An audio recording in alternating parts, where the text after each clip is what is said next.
Next, sagutin natin ito.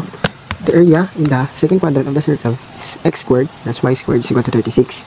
Is about the line y plus 10 is equal to 0. Ayan yung AOR natin. Okay? What is the volume generated? So, y is equal to negative 10 yung AOR natin. Tapos ito, r is square root ng constant, which is 36. Radius is 6. Graph natin muna natin. 1, 2, 3, 4, 5, 6, 7, 8, 9, 10. Diyan yung axis of revolution natin. 1, 2, 3, 4, 5, 6. 1, 2, 3, 4, 5, 6. 1, 2, 3, 4, 5, 6. Okay, connect lang natin. Okay, dito center. Ang tinatanong is sa second quadrant lang. So, ito lang. Which is quarter circle. Okay? According sa Pappus theorem tayo, V is equal to 2 pi A times yung R. Okay. Paano natin malalaman yung A? Meron na tayong radius. Madali na yan. Ang area ng quarter circle is 1/4 ng pi r squared. Lagyan nyo ng parenthesis yan para hindi kayo magkamali sa pag-input.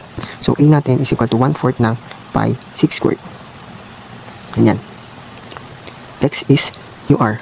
Hanapin natin si R. Dapat alam muna natin kung ano yung X bar tsaka Y bar. So magiging negative X bar, positive yung Y bar. Gets? After nyan is ang formula ng X bar tsaka Y bar is equal to 4R 3 pi kapag quarter circle. Okay? Para malaman natin yung centroid niya. After nyan, 4 times 6 all over 3 pi is equal to 8 pi. 24 divided by 3, 8 over pi. Okay? After nyan is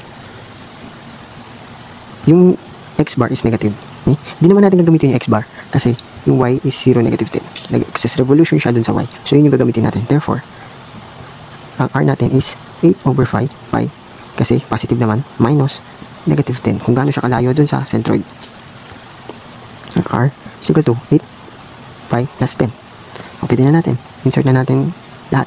2 pi divided by 1/4 pi 6 squared 8 pi plus 10.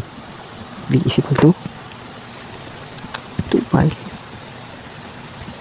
4 times pi times 6 squared